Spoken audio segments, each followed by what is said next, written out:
¿Cómo están, estimados hermanos? Bienvenidos a esta sesión número 15. Y pues vamos a estar viendo el día de hoy más actores de la interculturalidad. Pero antes de ello vamos a orar como siempre lo hacemos. Así que allí donde usted se encuentra le invito a inclinar su rostro.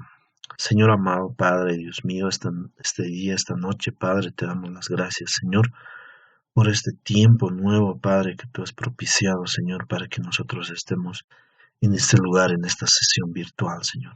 Te agradecemos, Señor, y bajo tu guía iniciamos. Amén. Bueno, queridos hermanos, vamos a seguir viendo otros actores de la interculturalidad. La pasada vez habíamos visto los migrantes. El día de hoy veamos a ver los refugiados. Los refugiados. ¿Qué son los refugiados? Los refugiados son personas que se encuentran fuera de su país de origen por temor a la persecución, al conflicto, la violencia generalizada u otras circunstancias que hayan perturbado gravemente el orden público y en consecuencia requieren protección internacional. Cuando nosotros hablamos de refugiados, generalmente se nos viene a la mente tal vez personas que enfrentan violencia y guerra, digamos, en el Medio Oriente, en Norte de África, ¿no? En esos países, ¿no? Y habíamos estado viendo en la lección de xenofobia, por ejemplo, que una de las causales de esto es la migración masiva o las solicitudes de refugiados masivo en Europa, ¿no? El siguiente punto dice, un refugiado es una persona que huye de conflictos, ya sean armados, por violencia o persecución, ya que se ven obligadas a cruzar una frontera internacional en búsqueda de seguridad en otros países. Otros actores de la interculturalidad, los asilados. La figura del asilado se refiere a una práctica mediante la cual un Estado garantiza la protección, el amparo y la asistencia de aquellas personas que han huido de su país de origen por diversas razones, generalmente relacionadas con la violación de uno o varios de sus derechos fundamentales. Y aquí, hermanos, tal vez podríamos comentar los casos más relevantes, digamos, no más sonados en el mundo que ha ocurrido en este último tiempo.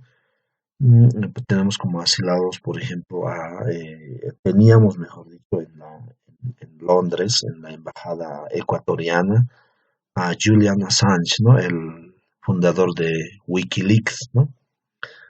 Él incluso optó por la nacionalidad ecuatoriana, aunque dice que su nacionalidad en este momento, en la actualidad, pues está suspendida, ¿no? Como sabemos, esa condición de asilado se la ha revocado, ¿no? Por el nuevo presidente, por el actual presidente de Ecuador, ¿no?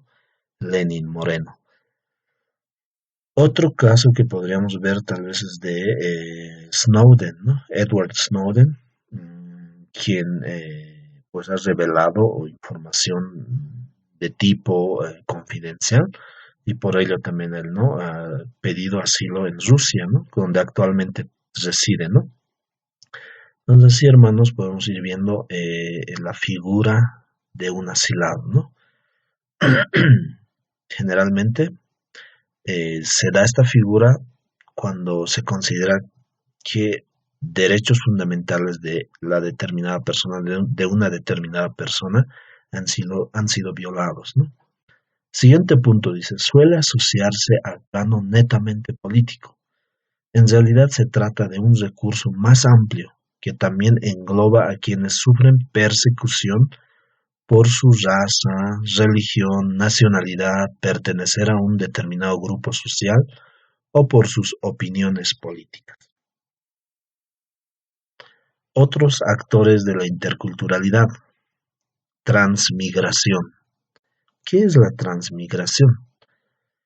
El transmigrante hace referencia, o la transmigración hace referencia a aquella persona que se interna a un país en tránsito hacia otro país.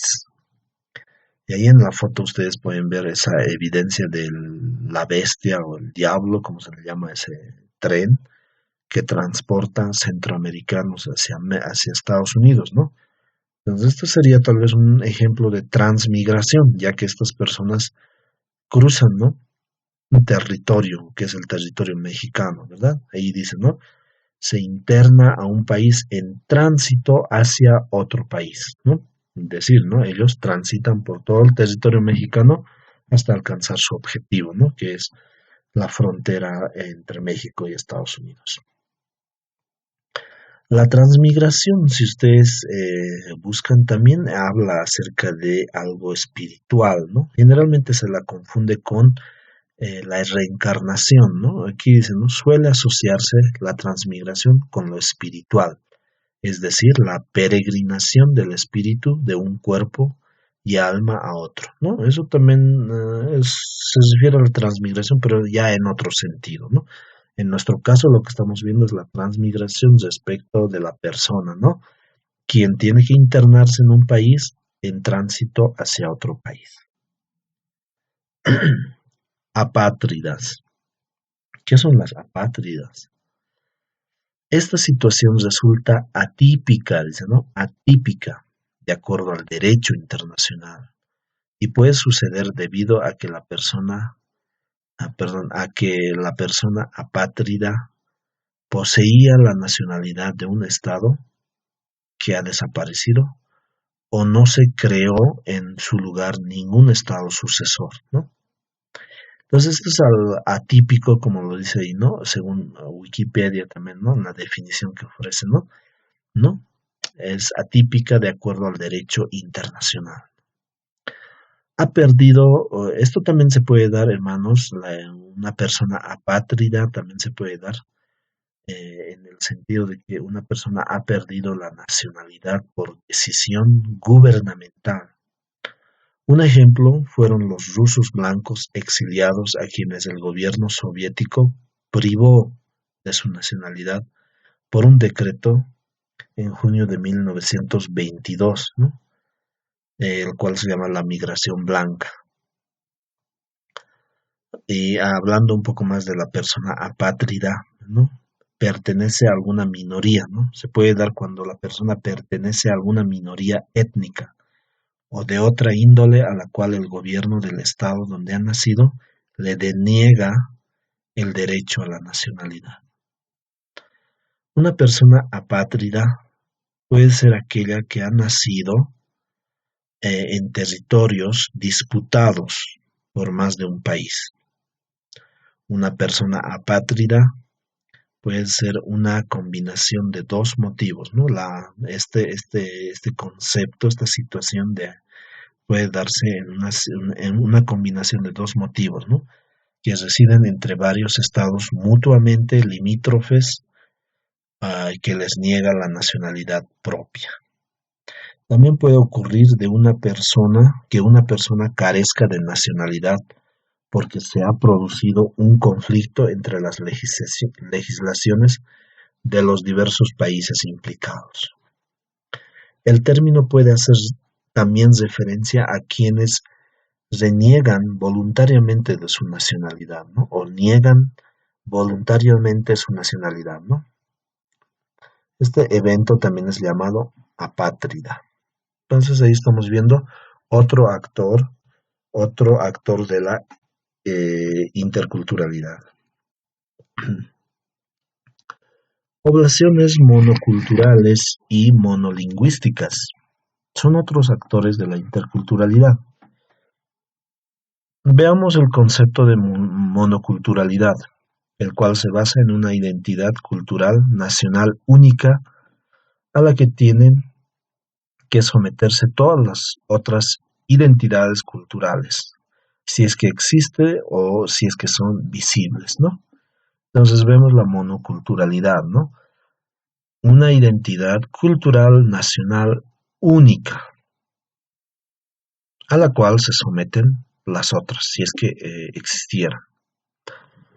La monoculturalidad se puede dar en diferentes niveles, como la regional, nacional y mundial. Las naciones a la hora de construirse trataron de definirse en base a una ideología nacional que se precisa por una serie de monos, ¿no? Una lengua, un sistema jurídico, un sistema económico, un régimen legal y una sola cultura. En cambio, el monolingüismo, relacionado a esto, también está ligado al hecho sociolingüístico, psicológico y cognitivo asociado al hecho de saber un solo idioma, y es lo opuesto al bilingüismo y del multilingüismo, ¿no? Entonces, monolingüismo se refiere al usuario que hace o que conoce o sabe o habla un solo idioma, ¿no? Que desconoce una segunda o el resto, ¿no? En el caso de la Aymara, por ejemplo, teníamos una población que pues han ido falleciendo, ¿no? Nuestros abuelitos, la mayoría eran monolingües, ¿no? Solamente podían comunicarse en Aymara, ¿no? Ese ejemplo podríamos poner en este contexto de monolingüismo.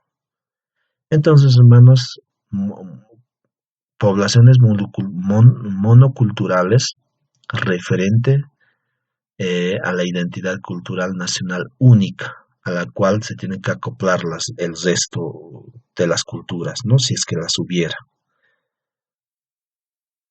Y la monoculturalidad, como dice, se puede dar en niveles nacional, regional, mundial. Y muchas veces también se refiere a la hora en cuanto las naciones, al constituirse, pues se basaron en una ideología única, ¿no? Para todos. Un sistema jurídico, económico, ¿no? Y entonces a eso es a lo que se refiere la monoculturalidad. Bueno, hemos estado viendo entonces, hermanos, diferentes actores de la interculturalidad y obviamente, ¿no? Vamos a tener nuestros espacios en vivo para irlos comentando y para ir también complementando todos estos aspectos. Bueno, despediremos esta sesión con una oración, queridos hermanos, como siempre, agradeciendo a nuestro Dios por que Él propicia este tiempo. Dios Padre, Señor, te alabamos, te glorificamos, Señor amado, Dios mío, por todo, Señor, la maravilla que tú haces, Señor, con nuestras vidas, Señor amado.